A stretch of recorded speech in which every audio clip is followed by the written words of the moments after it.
कैसे कृष्ण ने भगवत गीता के थ्रू हमें मैनिफेस्टेशन का ज्ञान ऑलरेडी 5000 साल पहले दिया था, जिसको हम कहीं ना कहीं भूल गए हैं या भटक गए हैं या फिर कुछ गुरुज ने हमें भटका दिया है। लेकिन इस वीडियो से आप समझ पाओगे कि ये कितना सिमिलर है और क्या क्या आपको एक्चुअल में करना है, कहाँ फोकस लेके आना है। देखो, आज के टाइम पे लोगों को लगता है law of attraction, visualisation, affirmation ये सब मॉडर्न कॉन्सेप्ट है, लेकिन श्री कृष्ण ने मेडिटेशन, डिटैचमेंट, एक्शन ये सब ऑलरेडी भगवत गीता के थ्रू हमें सिखाया हुआ है। और आज इस वीडियो में मैं आपको बताऊंगी कि कैसे हम भी सही तरह से मैनिफेस्ट कर सकते हैं, जिस तरह से भगवान श्री कृष्ण ने हमें सिखाया था, और हम क्या चीजें गलत कर रहे हैं जो कि हमारी मैनिफेस्टेशन को ब्लॉक कर रही है। मैनिफेस्टेशन का मतलब ये नहीं है कि बस सोच लिया और कुछ नहीं करना और बस वो मैनिफेस्ट हो जाएगा। ये श्री कृष्ण ने कभी नहीं बोला, बल्कि श्री कृष्ण तो हमें बोलते हैं कर्मण्येवाधिकारस्ते मा फलेषु कदाचन। मतलब कि आपका अधिकार सिर्फ आपके एक्शंस पे है, उसके रिजल्ट पे नहीं है। मैनिफेस्टेशन मतलब intention plus action plus detachment, और इन तीनों को मैं डिटेल में समझाऊंगी, तो इस वीडियो को देखते रहना। आजकल के कुछ गुरु बोल रहे हैं कि सिर्फ अच्छा सोचो, विजुअलाइज कर लो, इंटेंशन सेट कर लो और वो मैनिफेस्ट हो जाएगा। ऐसा कभी भी नहीं होता। एक्शन आपको लेना ही पड़ता है। श्री कृष्ण ने हमेशा बोला है कि अपने कर्म करो लेकिन फल से मत चिपके रहो। आपका जो हक है वो हमेशा अपने कर्मों पर है, उसके एक्शन लेने पर है, ना कि उसके रिजल्ट्स पर। यदि तुम विजय चाहो भी तो यह आवश्यक नहीं कि विजय तुम्हारी ही हो जाए, तुम्हारी पराजय भी हो सकती है। किंतु यदि तुम विजय से मोहित नहीं होगे तो पराजय से भी नहीं घबराओगे। यदि तुम ये सोचो पार्थ कि चाहे विजय हो चाहे पराजय, किंतु तुम तो केवल इसलिए युद्ध कर रहे हो कि युद्ध करना तुम्हारा कर्तव्य है, तो विजय के सुख या पराजय के दुख का प्रश्न ही नहीं उठता। और जो न विजय से सुखी हो और न पराजय से दुखी, वही स्थित प्रज्ञ है। इसलिए हे पार्थ, कर्म के प्रतिफल की चेष्टा न करो, तुम तो केवल वही करो जो तुम्हारे वश में है, अर्थात अपने धर्म का पालन करो। और हम क्या करते हैं, हम अपने उस आउटकम से, उस रिजल्ट से, उस गोल से इतने ज़्यादा अटैच हो जाते हैं कि अगर वो मैनिफेस्ट नहीं होता तो हमारी सारी जो खुशी है, सारी हमारी जो सेल्फ वर्थ है वो कम हो जाती है। हमें ऐसा लगता है वो चीज़ अगर हमें नहीं मिली तो हम खुश नहीं रह पाएंगे, हम कहीं के नहीं रहेंगे, और यही कारण है कि आप दुखी हो जाते हो और भी कुछ अच्छा जो आपकी लाइफ में हो सकता था उससे भी ज्यादा बेटर, वो भी आप मैनिफेस्ट नहीं कर पाते, उसको भी ब्लॉक कर देते हो। तो ये समझो कि अटैचमेंट ही सबसे बड़ा ब्लॉक है, और इस सेगमेंट में मैं आपको बताऊंगी कि कैसे आपको अपने रिजल्ट से अटैच नहीं रहना है एंड नॉन अटैचमेंट प्रैक्टिस करना है, विच इज डिटैचमेंट।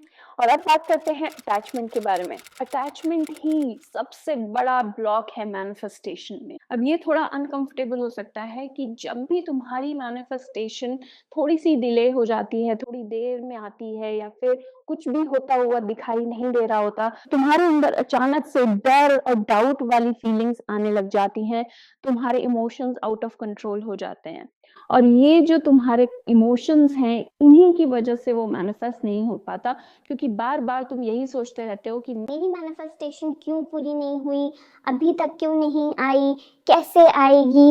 ये जो सारे क्वेश्चंस हैं ये सब यही दिखाता है कि तुम यूनिवर्स पे ट्रस्ट नहीं करते, तुम उस पर बार बार डाउट और फियर डाल रहे हो। दैट मीन्स तुम उस डिजायर से इतने ज्यादा अटैच हो कि तुम उसको छोड़ नहीं पा रहे हो, और जब तक तुम उस चीज को नहीं छोड़ोगे, मतलब कि जब तक तुम उस चीज को अपनी नीड नहीं बल्कि जस्ट ऐसे प्रिटेंड करोगे कि ये हुआ तो अच्छा है, ना हुआ तो भी कोई बात नहीं, मैं ऑलरेडी अपनी लाइफ में खुश हूँ, तब तक वो चीज मैनिफेस्ट नहीं होगी, क्योंकि तुमने उस डिजायर को अपने सर पे चढ़ा रखा है, अपने से ऊपर कर रखा है कि मेरी सारी खुशियां, मेरी सारी सेल्फ वर्थ, मेरी सारी रिस्पेक्ट उसी एक गोल से ही डिसाइड होगी कि जब मैं वो एंट्रेंस क्लियर कर लूंगा तभी मैं अपने आप को प्राउड फील करवा पाऊंगा, या फिर अपने घर वालों को प्राउड फील करा पाऊंगा। तो जब तक तुम ऐसे अटैच रहोगे अपने गोल से, तो वो गोल ऑलरेडी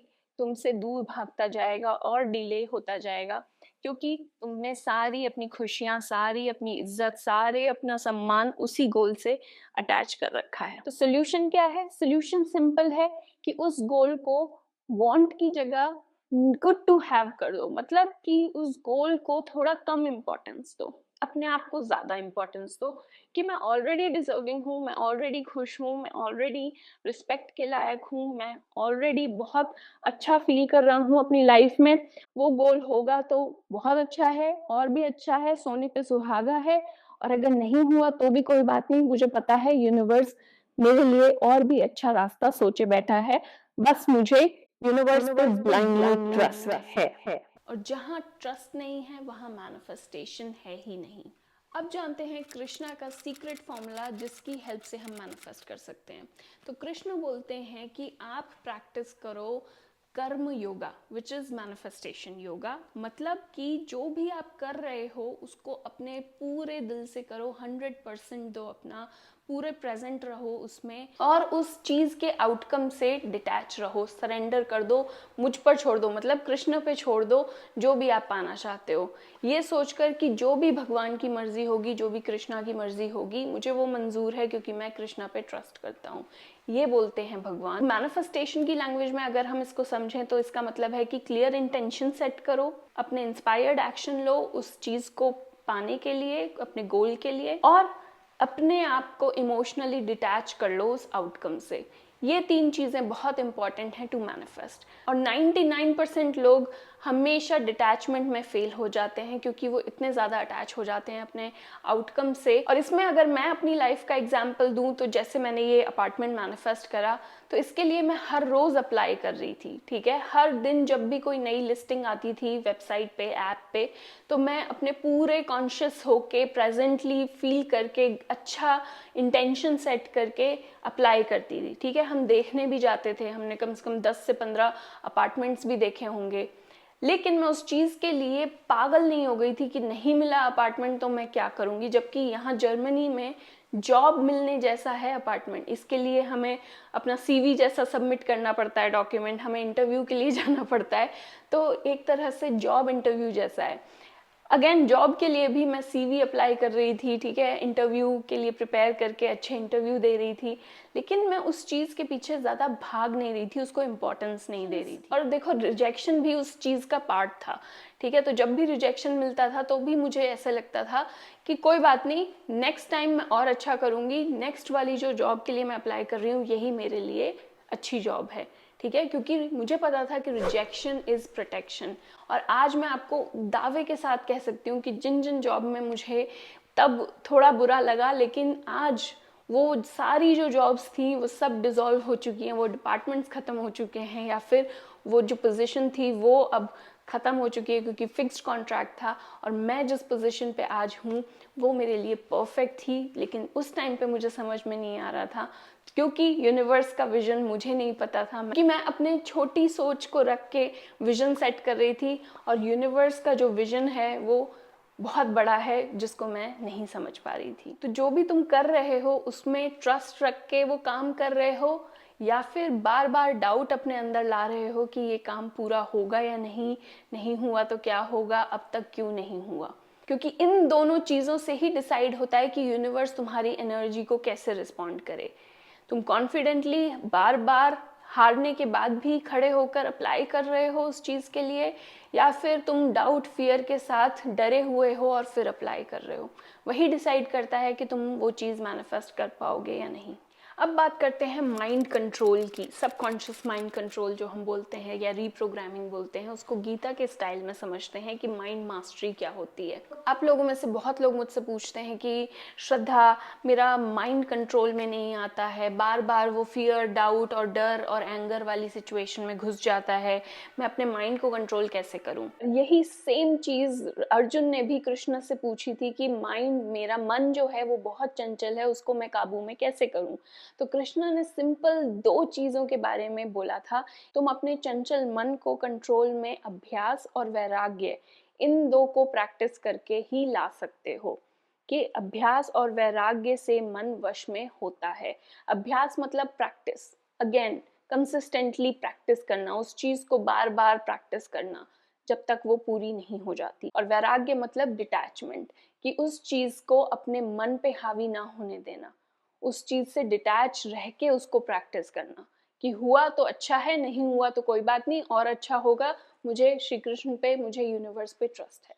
तुम 1 घंटे अपनी मैनिफेस्टेशन प्रैक्टिस करके, चाहे एफर्मेशन हो, विजुअलाइजेशन हो, अच्छा फील करते हो, और बाकी के 23 घंटे तुम उसमें डाउट, फियर, कैसे होगा, कब होगा, क्यों नहीं हुआ, ये सब प्रैक्टिस करते हो, तो इसका मतलब क्या है कि तुम बार बार उस चीज़ से अटैच हो जाते हो, तुम डिटैचमेंट प्रैक्टिस नहीं कर रहे हो। अब लास्ट चीज़ है भक्ति, हाईएस्ट मैनिफेस्टेशन स्टेट, मतलब स्टेट ऑफ बीइंग, कि हम हर दिन हर पल क्या फील करें, किस इमोशंस को फील करें जब हम मैनिफेस्ट करना चाह रहे हैं। और ये सबसे ब्यूटीफुल पार्ट है, और भगवत गीता में बताया है कि आपको प्रैक्टिस करना है ट्रस्ट, ठीक है, कि मैं भगवान पे ट्रस्ट करता हूँ, भरोसा करता हूँ, शुक्रगुजार रहना है, ठीक है, शुक्राना प्रैक्टिस करना है, ग्रैटिट्यूड, कि जो भी मेरे पास है मैं उसके लिए बहुत खुश हूँ, उससे संतुष्ट हूँ, और बहुत ज़्यादा आपको धन्यवाद बोलता हूँ, ठीक है, भगवान को या यूनिवर्स को।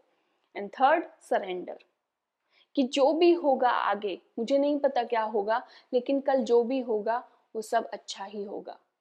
तो क्या है, ये जो 3 स्टेट हैं, ट्रस्ट, ग्रैटिट्यूड एंड सरेंडर, जब आप ये इमोशंस फील करते हो तब आपको कोई नहीं रोक सकता अपनी डिज़ायर को मैनिफेस्ट करने में। तो यही भक्ति है, यही वो श्रद्धा है जो यूनिवर्स आपसे चाहता है, जो भगवान श्री कृष्ण ने भी हमको बताया है कि आप ये स्टेट ऑफ बीइंग प्रैक्टिस करो, इस स्टेट में रहो पूरे टाइम, हर टाइम।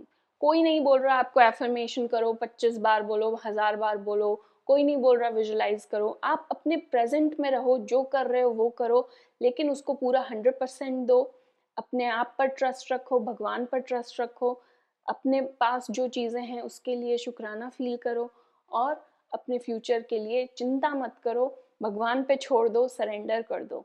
बस यही रेसिपी है मैनिफेस्टेशन की, जो भगवान ने भगवत गीता में बताई है, और जो मैं भी हर रोज़ मैनिफेस्टेशन में प्रैक्टिस करती हूँ और इस लाइफस्टाइल को जीती हूँ। तो ये 5 स्टेप हैं भगवत गीता बेस्ड मैनिफेस्टेशन के। फर्स्ट है कि क्लियर इंटेंशन, जो भी आप डिज़ायर मैनिफेस्ट करना चाहते हो उसमें क्लैरिटी लाओ, क्या आप चाहते हो मैनिफेस्ट करना। सेकंड, एक्शन लो, डेली अपनी उस चीज़ को प्रैक्टिस करो, छोटे से छोटा एक्शन लो, कंसिस्टेंट रहो, और उस चीज़ को हर दिन प्रैक्टिस करते रहो। थर्ड स्टेप है इमोशनल डिटैचमेंट, कि आप उस चीज़ से, उस रिजल्ट से, उस गोल से अपने आप को अटैच नहीं करोगे, इमोशनली उस पर डिपेंडेंट नहीं रहोगे, वो चीज़ मिले ना मिले आप फिर भी खुश रहोगे। स्टेप 4 है ग्रैटिट्यूड में रहो, कि जो भी आपके पास चीज़ें हैं उसके लिए आप खुश हो, अगर वो चीज़ मिलेगी तो और अच्छा है, वरना आप आज भी संतुष्ट हो अपनी लाइफ में, खुश हो और शुक्राना प्रैक्टिस कर रहे हो। And step 5 is trust.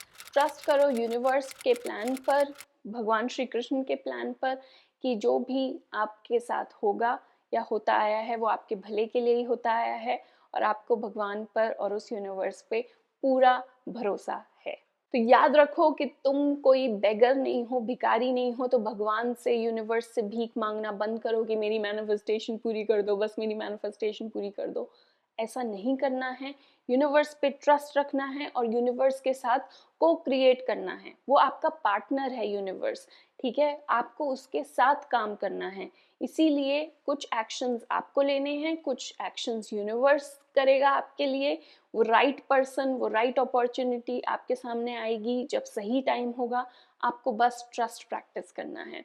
I hope इस वीडियो में आपको बहुत कुछ समझ में आया होगा कि कैसे कृष्ण ने भगवत गीता के थ्रू हमें मैनिफेस्टेशन का ज्ञान ऑलरेडी 5000 साल पहले दिया था, जिसको हम कहीं ना कहीं भूल गए हैं या भटक गए हैं, या फिर कुछ गुरुज ने हमें भटका दिया है। लेकिन इस वीडियो से आप समझ पाओगे कि ये कितना सिमिलर है और क्या क्या आपको एक्चुअल में करना है, कहाँ फोकस लेके आना है। हमेशा याद रखना, कृष्णा तुमसे कह रहे हैं कि तुम डिजर्विंग हो, तुम हमेशा सपोर्टेड हो, और कृष्णा हमेशा तुम्हारे साथ है। So trust the process, trust the timing. I hope you like this video. If you did, please give it a like, and also comment करना ज़रूर कि कैसे आप अब अपनी टेक्निक को चेंज करोगे, क्या ज़्यादा प्रैक्टिस करोगे। I would love to know that, and I will see you in my next video. Until then, keep shining and aligning. Take care. Bye.